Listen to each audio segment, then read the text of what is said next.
सगळ्यांना माझे हात जोडून पोटतिडकीला विनंती आहे, विको कमी करा.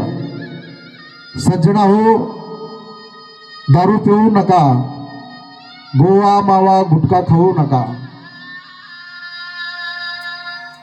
दादा मी जालन्याचा आहे. जालना, बीड, परभणी, नांदेड, लातूर, छत्रपती संभाजीनगर जो मराठवाड्याचा पट्टा आहे ना तिकडला, तिकडं तरुण तरुण मुलं दारूच्या नादी लागलेत, व्यसनाच्या नादी लागलेत.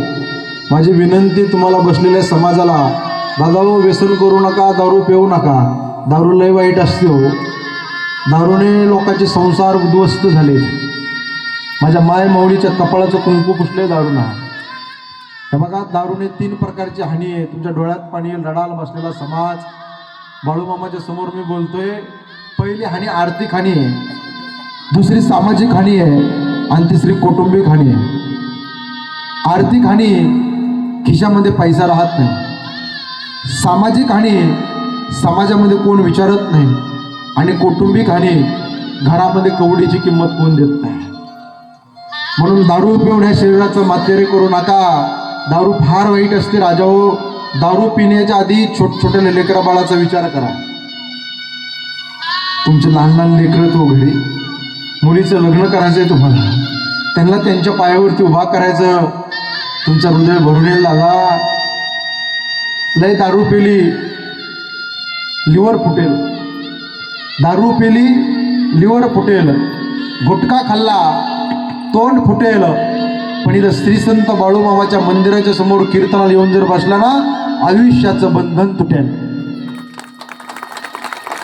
इथं आलं पाहिजे, श्री संत बाळूमामाची सेवा केली पाहिजे, इथं महाप्रसादाची पंगत दिली पाहिजे, संसाराचा खारीचा वाटा आपल्या बाळूमामाच्या मंदिराकरता दिला पाहिजे. भव्य दिव्य आपल्या या परिसरामध्ये असं मंदिर नसेल एवढं मोठं मंदिर झालं पाहिजे. बाळूमामा तुम्हाला काही कमी पडून देणार नाही दादा. दारू पिऊ नका, ही दारू वाईट आहे दादा हो. यांचा विचार करा ना. काही लोक दारू पिऊन स्वतःच्या बायकोला मारतात, पण मारू नका. माझी विनंती पोटतिडकीनं सांगतो, स्त्री एक लक्ष्मीचं रूप आहे. तुम्ही दारू पिऊन बायकोला माराल, पण तिच्या तोंडातून निघणारा शब्द ऐका गावकरी मंडळी, रागाच्या भरात बायकोला माराल, पण तिच्या तोंडातून निघणारा शब्द तो तुमच्याकरता लाख लाख लाख वाटुळ करणार असेल, हे मात्र विसरू नका.